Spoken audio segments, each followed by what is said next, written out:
Let's talk about one of the most popular strategies out there right now, the zero data expiration, or zero DTE option trade. I mean, who doesn't love a high win rate, right? But what if I told you that very success is actually a dangerous illusion? What if holding on for those last few cents of profit is secretly setting you up for a catastrophic account-ending loss?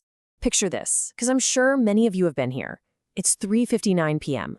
The closing bell is just seconds away. You've held on. You've squeezed out nearly every last penny of profit from your position.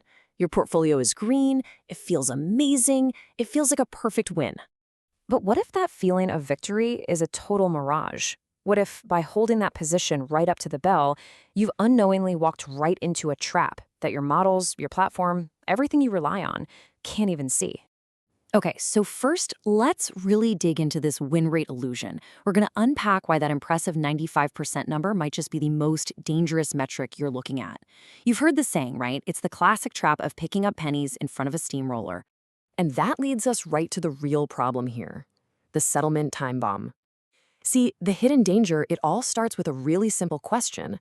When is your trade truly over? And here's a hint. It's not at the 4 p.m. closing bell. It all comes down to this thing called settlement risk. And it's exactly what it sounds like. It's the danger that something big happens after the market closes. Some crazy overnight news, a global event, that causes the price your option actually settles at to be wildly different from the price you saw on your screen at the close. And listen, this is the most critical point of this whole thing. SPX options, the bedrock of zero DTE trading, they do not settle at the 4 p.m. price you're watching so closely. Nope. They settle based on the opening price the next morning.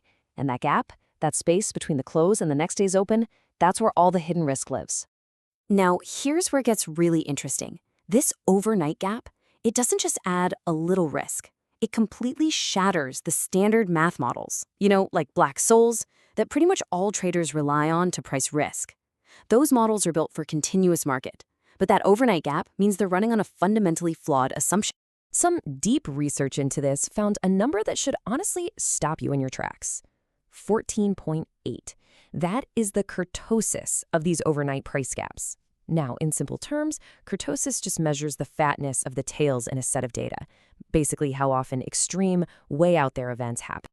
So why should you care about that number? Well, the models, they all assume we live in this nice, tidy world with a kurtosis of 3.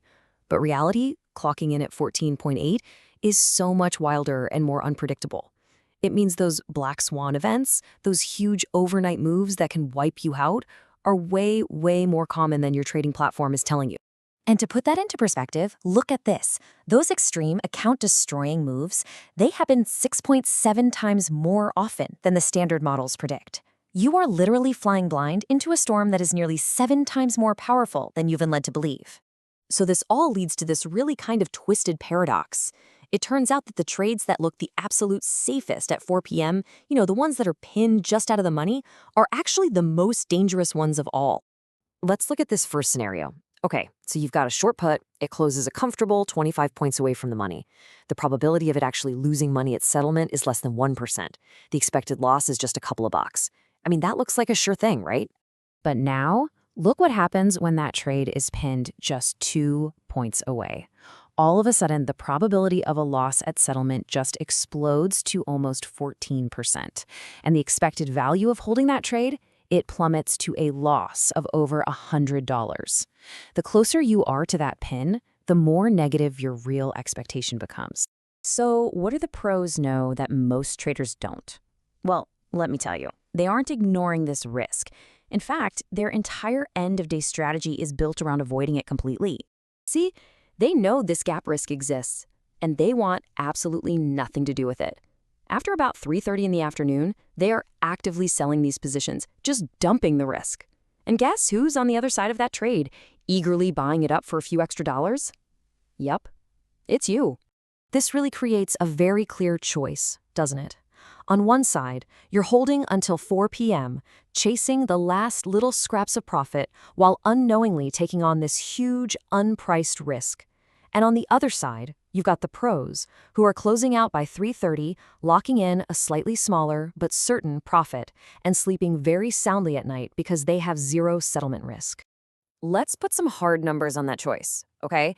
In that last half hour of trading, what are you actually fighting for? Well, on a typical multi-leg options trade, it's about an extra 45 bucks of profit. And I get it feels like free money just sitting there for the taking. And this is the potential downside. A big overnight gap could turn that trade into a catastrophic loss. You are risking tens of thousands of dollars for the chance to make 45. The risk reward is just catastrophically, insanely skewed against you. So what this all means when you boil it down is that by holding on for that last little bit of profit, you are essentially selling free insurance to the professionals. They are more than happy to pay you a tiny, tiny premium, that extra $45, to take a massive, catastrophic risk off of their books.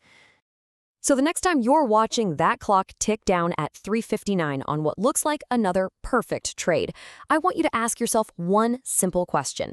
Are you a trader, or are you just selling free insurance?